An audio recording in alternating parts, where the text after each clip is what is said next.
أما بعد فأعوذ بالله من الشيطان الرجيم بسم الله الرحمن الرحيم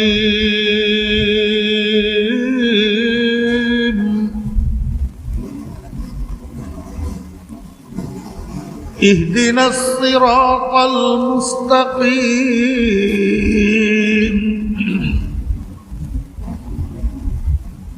اهدنا الصراط المستقيم صراط الذين أنعمت عليهم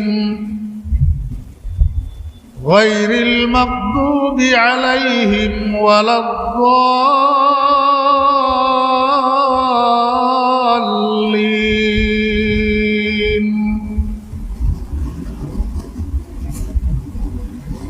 صدق الله مولانا العظيم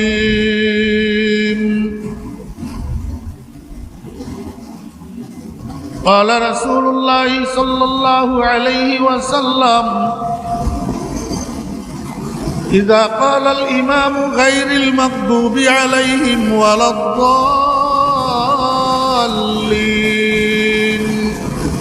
قولوا آمين فإنه من وافق تأمينه تأمين الملائكة غفر له ما تقدم من ذنبه وقيل لرسول الله صلى الله عليه وسلم ما الصراط المستقيم يا رسول الله قال ما أنا عليه وأصحابي وصدق رسوله النبي الأمي الكريم ونحن على ذلك لمن الشاهدين والشاكرين ربنا تقبل منا إنك أنت السميع العليم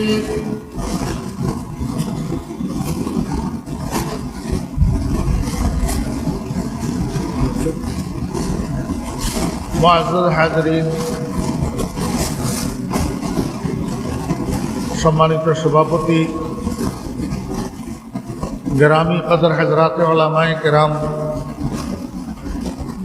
সমাবেত দিনদার মুসলমান ভাইয়েরা, জাকিরিন শাকিরিন ভাইয়েরা,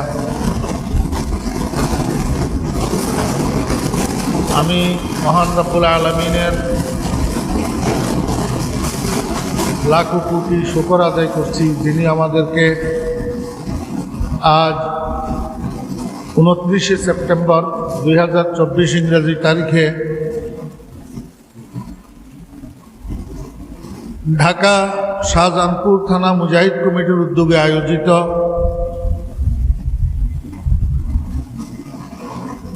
বৈষম্য বিরোধী ছাত্র জনতা আন্দোলনের নিহতদের মাগফিরাত এবং আহতদের সুস্থতা কামনায় অনুষ্ঠিতব্য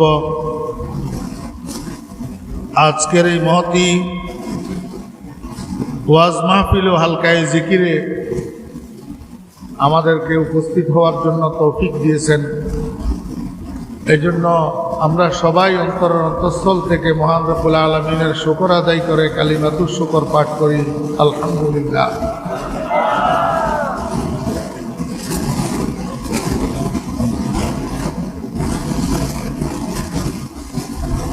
আমি আপনাদের সামনে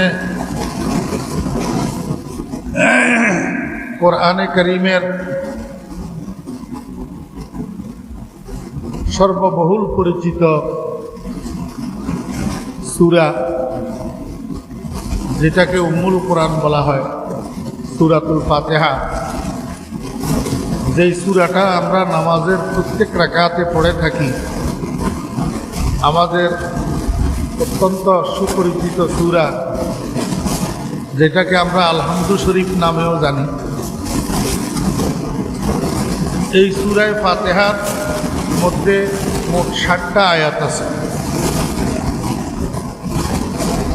7 আয়াতের মধ্যে শেষ 3টি আয়াত আমি আপনাদের সামনে তিলাওয়াত করেছি এবং সেই সাথে সূরা ফাতিহার সাথে সম্পৃক্ত আমাদের প্রিয় নবী সরকারে দো আলম জনাবে মুহাম্মদুর রাসূলুল্লাহ সাল্লাল্লাহু আলাইহি ওয়াসাল্লামের ছোট ছোট দুইখানা হাদিস শরীফ আমি আপনাদের সামনে পাঠ করেছি। আমাদের দেশে ওয়াজ নসিহত অনেক হয়, কিন্তু দুর্ভাগ্যবশত আমরা অনেকে তো ওয়াজ মাহফিলে যাই না, এটাকে প্রয়োজন মনে করি না। বিশেষ করে আমাদের সমাজে যারা বড় মানুষ হিসাবে পরিচিত, ওনারা তো ওয়াজ মাহফিলে যায়ই না। ওয়াজের মাহফিলে যাইয়া সাধারণ মানুষের কাতারে বসলে, সাধারণ মানুষের কাঁধে কাঁধ মিলাইয়া ওয়াজ শুনলে ওনাদের প্রেস্টিজের হ্যাম্পার হবে।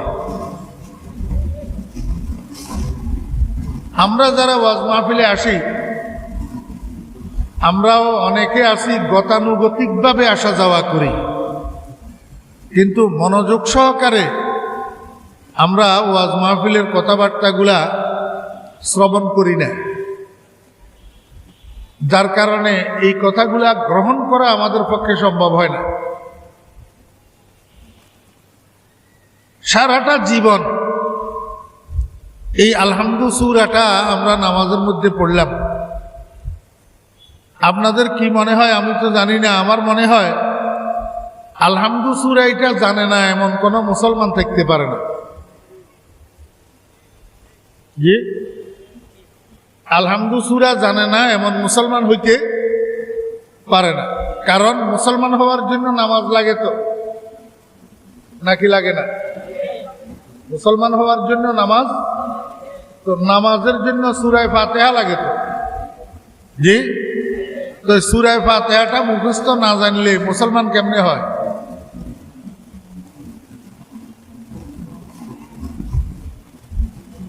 আমার আফসোস, কারো 30, কারো 40, কারো 50, কারো 60, কারো 70 বছর বয়স হইল, সারা জীবন সূরা ফাতিহা পড়লাম, কিন্তু এই সূরা ফাতিহার মধ্যে আল্লাহ পাক আমাদেরকে জন্য কি মেসেজ দিলেন, আল্লাহ পাক আমাদেরকে কি বলতে চাইলেন, একটু জানার, একটু বুঝার চেষ্টা করি নাই, চেষ্টা করি নাই। সময় তো কম, এখন আমার ঘড়িতে প্রায় 9টা বাজার কাছাকাছি, আমার সময় হইল 9:30 পর্যন্ত।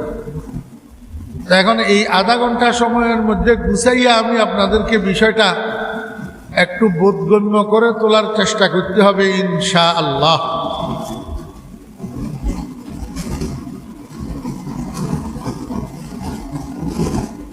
পৃথিবীর মানুষ দুই ভাগ, এক ভাগ ইমানদার আর এক ভাগ বেঈমান, ঠিক না বেঠিক? এই জন্য আল্লাহ পাক মানুষের জন্য শেষ ঠিকানা বানাইয়া রাখছেন দুইটা, একটার নাম জান্নাত আর একটার নাম জাহান্নাম, একটার নাম বেহেশত আর একটার নাম দোজখ।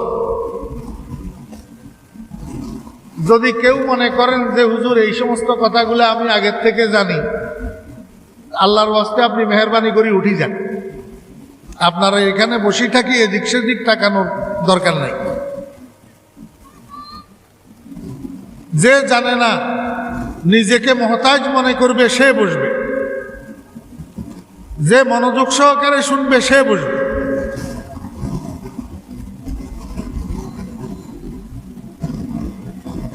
আল্লাহ পাক শেষ ঠিকানা বানিয়ে রাখছেন কয়টা? একটার নাম বেহেশত আর একটার নাম দোজখ। এই বেহেশতটা কাদের ঠিকানা?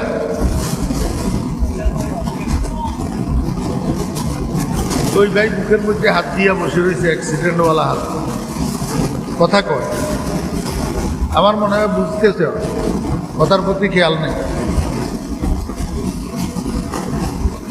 বেহেশত কাদের ঠিকানা? বেঈমানের। কার? ইমানদারের। আর দোজখ কাদের ঠিকানা? বেঈমানের। এখানে আমরা যারা উপস্থিত হয়েছি আমাকে একটু আপনারা বলুন তো, আমরা ইমানদার না বেঈমান? আলহামদুলিল্লাহ বলে। আলহামদুলিল্লাহ আমরা ইমানদার। আলহামদুলিল্লাহ আমরা ইমানদার। হাত নামা। তো ইমানদার হিসাবে আমাদের কামনা কি হওয়া চাই? জান্নাত না জাহান্নাম? এখন জান্নাতের একটা রাস্তা আছে, জাহান্নামের একটা রাস্তা আছে। বাংলাদেশের চতুর্দিক থেকে ঢাকা শহরে ঢুকার জন্য কতগুলা রাস্তা আছে না নাই? দক্ষিণবঙ্গ থেকে ঢুকার জন্য মাওয়া রোড, উত্তরবঙ্গ থেকে ঢুকার জন্য এয়ারপোর্ট রোড, পূর্ববঙ্গ থেকে একদিক থেকে ঢুকার জন্য কাশপুর রোড, আরেক দিক থেকে ঢুকার জন্য নরসিংদী রোড, পশ্চিমবঙ্গ থেকে একদিক থেকে ঢুকার জন্য গাবতলী রোড, আরেক দিক থেকে ঢুকার জন্য নবীনগরের রোড। ঠিক আছে না?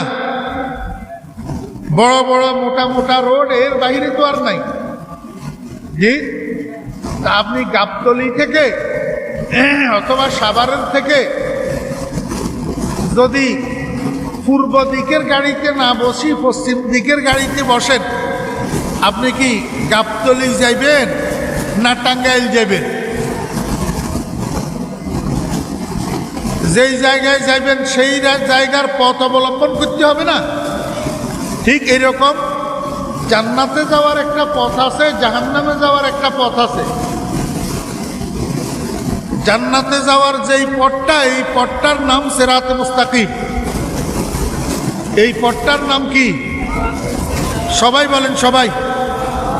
জান্নাতে যাওয়ার পথটার নাম কি? সিরাতে মুস্তাকিম।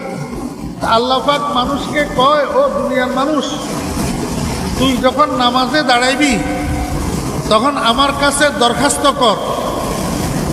কিসের জন্য দরখাস্ত করবি? গাড়ি বাড়ির জন্য না, দ্বন্দ্বলতের জন্য না, ক্ষমতার জন্য না, চেয়ারের জন্য না।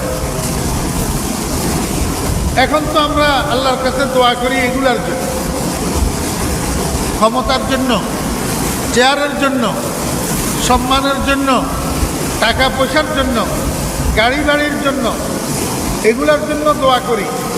আল্লাহ কয় না, এগুলার জন্য তুই দোয়া করিস না। তুই যেহেতু জান্নাতের পথিক, জান্নাতে যাওয়া তোর কামনা, তো জান্নাতে যখন যাইতে চাইস জান্নাতের পথে তোকে চলতে হবে, জান্নাতের পথ অবলম্বন করতে হবে। তবে জান্নাতের পথ অবলম্বন করা এটা তোর নিজস্ব সাধ্যে সম্ভব হবে না যদি আমি তোকে সিরাতে মুস্তাকিমের পথিক না বানাই। কথা বুঝছেন না বুঝেন না? মানুষ গায়ের জোরে, সম্পদের জোরে, জনবলের জোরে, ক্ষমতার জোরে সিরাতে মুস্তাকিমের পথিক হইতে পারে না, জান্নাতের পথিক হইতে পারে না। জান্নাতের পথিক আল্লাহ যাকে বানায় সে হইতে পারে। এই জন্য আল্লাহ পাক দুনিয়ার মানুষকে শিখাইতেছেন, বান্দা যতবার নামাজের নিয়ত করবি, যতবার নামাজে দাঁড়াইবি, প্রত্যেক রাকাতে একবার একবার করে তুই আমার কাছে দরখাস্ত কর, আমার কাছে অ্যাপ্লিকেশন কর, আমার কাছে আবেদন কর। কিসের জন্য আবেদন করবি? সিরাতে মুস্তাকিমের পথিক হওয়ার জন্য। কথা বুঝছেন না বুঝেন নাই? এখন এই সিরাতে মুস্তাকিমের পথিক হওয়ার জন্য দরখাস্ত করব নিজের মন মতো, নিজস্ব ভাষায়, নিজস্ব পাণ্ডিত্যে, নিজস্ব সাহিত্যে, নিজস্ব বাক্যে, নিজস্ব শব্দে না। আল্লাহ কয় কিভাবে, কোন শব্দে, কোন বাক্যে আমার কাছে সিরাতে মুস্তাকিমের জন্য দরখাস্ত করবি সেইটাও তুই আমার থেকে শিখিয়ে নে, আমার থেকে শিখে নে। এক নম্বর, দরখাস্ত করার আগে তোকে দুইটা ভূমিকা পালন করতে হবে। এক নম্বর ভূমিকা হলো আমার প্রশংসাপত্র পাঠ করবি। আমার প্রশংসা করা ছাড়া আমার কাছে দরখাস্ত করলে তোর এই দরখাস্ত আমার কাছে গ্র্যান্টেড হবে না। দেখোস না দুনিয়ার মন্ত্রী এমপিরাও তো দরখাস্তের উপরে দি যত টাইটেল, যত লকব, যত পদবি সব উল্লেখ করিয়া মন্ত্রী সাহেবের নাম লেখা লাগে, না হলে পরবর্তীতে আকুল আবেদন যেটা করে সেটা অ্যাকসেপ্ট হয় না। এখন আজকে তো লম্বা কথা বলার সময় নাই, শুধু এতটুক বুঝেন, দরখাস্ত করার আগে আল্লাহর প্রশংসা করতে হবে। এই প্রশংসা করার জন্য আল্লাহ পাক তিনটা বাক্য শিখেছেন, আলহামদুলিল্লাহি রাব্বিল আলামিন, আর রহমানির রহিম, মালিকি ইয়াউমিদ্দিন। আল্লাহ বলেন এই তিনটা বাক্য পাঠ করার মাধ্যমে তুমি আমার প্রশংসাপত্র পাঠ করো। নম্বর দুই নম্বর ভূমিকা, তুমি আমার কাছে দরখাস্ত করার আগে আমার সাথে চুক্তি করো। আমার সাথে কি করো? চুক্তি করো। আমার সাথে একটা চুক্তি সম্পাদন করো। কিসের চুক্তি? দুইটা কাজের চুক্তি। কয়টা কাজের? দুইটা কাজের। এক নম্বর কাজ হইল ইবাদত, দুই নম্বর কাজ হইল ইস্তেআনত। ইবাদত মানে উপাসনা, আর ইস্তেআনত মানে সাহায্য প্রার্থনা। আল্লাহ পাক বলেন তুই দরখাস্ত করার আগে স্বীকারোক্তি দে, ইবাদত কার করবি? চন্দ্রের, না সূর্যের, না তুলসী গাছের, না গরুর, না দেবদেবী, না মূর্তির? কার ইবাদত করবি? আগে বল ইয়াকা, তারপরে বল নাবুদু। আগে ইয়াকা, তারপরে নাবুদু। প্রথমে বলবি আল্লাহ শুধু তোমারই, শুধু তোমারই। তারপরে বলবি নাবুদু, ইবাদত করব তুমি ছাড়া আর কারো জিন্দার পায়ে মুর্দার কবরে সিজদা করব না।